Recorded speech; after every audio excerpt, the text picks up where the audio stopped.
పాకిస్తాన్‌కి ఇప్పుడు అయోమయం ఏంటంటే, భారత్ యుద్ధం చేస్తే తామెన్ని రోజులు చేయగలం? అదే అర్థం కావట్లేదు ఆళ్ళకి.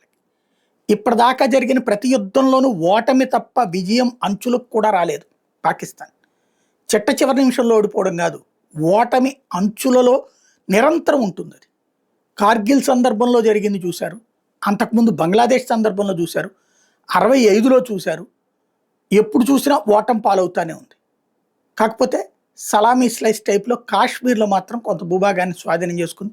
అది మాత్రం భారత్ ఎప్పుడు తిరిగి తీసుకోలేదు. అదే పాకిస్తాన్ విజయం కింద చూపెట్టుకుంటా ఉంటుంది. ఇప్పుడు సమస్య ఏమొస్తుందయ్యా అంటే, పాకిస్తాన్‌కి నిన్నటి నుంచి అయోమయం ఏంటంటే, నరేంద్ర మోడీ క్లియరెన్స్ ఇచ్చేశాడు. ఆర్మీకి, ఎయిర్ ఫోర్స్‌కి వీళ్ళకి ఇచ్చేశాడు. ఇప్పుడు ఆ కదలికలేంటి? ఏ స్టెప్ అనేది అర్థం కావట్లేదు. భారత సైన్యమేమో సరిహద్దులకు వెళ్తున్నట్టుగా ఎలాంటి ఆధారాలు లేవు. అందుకనినే సరిహద్దుల్లో ఉన్నటువంటి కొంతమంది సాధారణ జనాలకి ఫోన్లు చేసి, ఏంటి మీ సైన్యం కదే, మన సైన్యం కదే అంటే మనోళ్ళే అన్నట్టుగా మిలిటరీ సంబంధించినటువంటి కాలేజీ నుంచి మాట్లాడుతున్నాం. అక్కడ మన సైన్యం కదిలిందా? ఏ రూట్‌లో వెళ్ళింది? ఎంతమంది వెళ్ళారు? ఇట్లాంటివి. లోకల్ వాళ్ళకి ఏం అర్థం కావట్లేదు. ఎందుకంటే వాళ్ళకి కనబడేటట్టు వెళ్ళట్లేదు కదా వీళ్ళు. దాంతో సమస్య ఏర్పడిపోతుంది. ఇప్పుడు గ్రౌండ్ వార్ చేస్తదా? వాళ్ళ భయం ఏంటంటే పీఓజేకే ఆక్యుపై చేసుకుంటుంది అన్నటువంటిది. అటు పక్కన కాపలా కాస్తే ఇటు పక్కన వేరే ఇష్యూ ఏమన్నా జరుగుతుందా? ఎందుకంటే 65 యుద్ధంలో లాహోర్‌లో మన భారత జెండాని ఎగరేశారు అక్కడ మన సైన్యం. ఎగరేస్తే అర్జెంటుగా చైనా వాళ్ళని, రష్యా వాళ్ళని పట్టుకుని భారతదేశం మీద ఒత్తిడి తెచ్చి మన లాల్ బహదూర్ శాస్త్రి గారిని తాష్కెంట్‌కి పట్టుకెళ్ళి తాష్కెంట్‌లో చర్చలు జరిపించి ఆ భూమిని వెనక్కి తీసేసుకుంది. మనం గెలిచి ఓడాం ఆ రోజున. ఓడి గెలిచారు వాళ్ళు. గెలిచి ఓడడం ఏంటంటే వాళ్ళ భూభాగాన్ని లాహోర్ దాకా స్వాధీనం చేసుకుని ఇచ్చేసాం.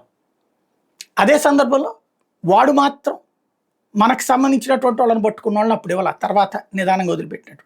కాబట్టి అలాంటి పరిస్థితుల్లో ఇప్పుడున్న నాయకత్వం లేదు. ఇందిరాగాంధీని రష్యా చేత చెప్పించి, అమెరికా చేత చెప్పించి 93,000 మంది సైన్యాన్ని వెనక్కి తీసుకున్నాం. ఆ రోజున అంతే మనం గెలిచి ఓడాం, వాడు ఓడి గెలిచాడు. అట్లాంటిదంటే వాడు మైండ్ గేమ్తో నడిపిస్తున్నాడు. ఇప్పటిదాకా ఓడాడు ప్రతిసారి, ఫిజికల్గా ఓడాడు, బట్ ఫైనల్గా గెలిచినట్టయింది. వాడు ఎందుకని వాళ్ళ సైన్యాన్ని ఆడు వెనక్కి తీసుకున్నాడు. వాడి భూభాగం ఒక్క గజం కూడా వదులుకోలేదు. మన భూభాగాన్ని మాత్రం వాడు గతంలో లాక్కున్నటువంటిది అట్లాగే ఉంది.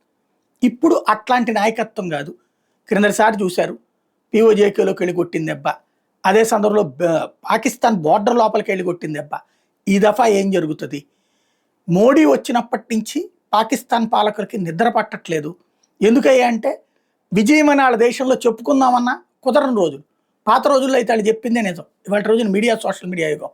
లేదు అని చెప్పి క్రిందటిసారి ఏ తీవ్రవాది చచ్చిపోలేదని చెప్తే వీడియోలతో సహా సాక్ష్యాలు దొరికినటువంటి పరిస్థితి. ఏం చేయాలో అర్థం కాక తలబట్టుకుంటున్నారు.